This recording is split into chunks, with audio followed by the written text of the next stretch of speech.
Part 3 The Coronation. A servant arrived with the coronation clothes. They were extremely beautiful, but the young king remembered his dreams. "Take these clothes away. I don't want to wear them," he said. "Is this a joke, Your Majesty?" asked the servant. But the young king told him about his dreams. "In my robe there is sadness and pain.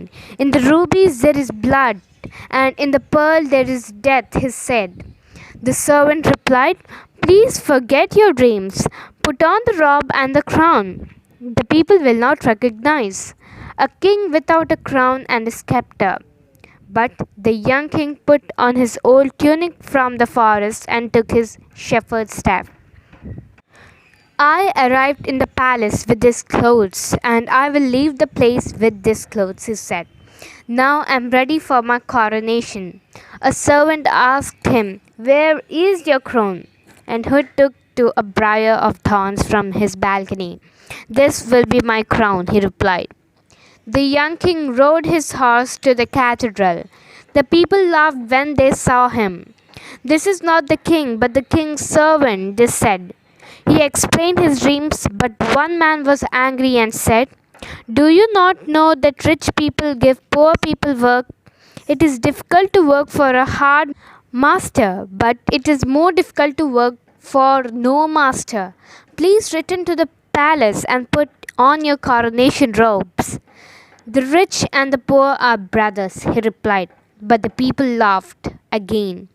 He arrived at the great door of the cathedral, but the soldiers stopped him. "What do you want?" "Only the king can enter by this door." "I am the king," he replied. The bishop saw him and asked, "Where is your crown? Where is your scepter?"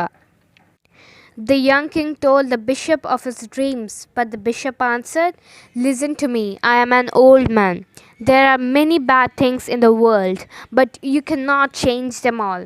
There are thieves and pirates and beggars, but you can make these things disappear. There are too much for one person. Go back to the palace and put on your coronation clothes." But the young king passed the bishop and entered the cathedral. He went to the altar and looked at his image of Christ. He saw the light of the candles and the smokes of incense. Suddenly, a crowd of people ran into the cathedral. They had swords, they had swords, and very angry. "Where is the king dressed in beggar's clothes?" they cried. "We must kill him because a beggar cannot rule us. He will be the bad for all." But the young king prayed silently in front of the altar. Then he turned and looked at the people sadly. At that moment, a ray of sun shone into the cathedral. It illuminated the young king at the altar. The sun made a beautiful robe and around him. Red roses grew on his dry crown of thorns, and white lilies grew on his staff. The roses were redder than rubies, and the lilies were whiter than pearls. Music started to play, and voices started to sing. The glory of God filled the cathedral. The people knelt down. "He is crowned by someone greater than me," the bishop said, and he knelt in front of the young king. The boy came from the altar and passed the people. But they didn't have the courage to look at his face, because it was the face of an angel.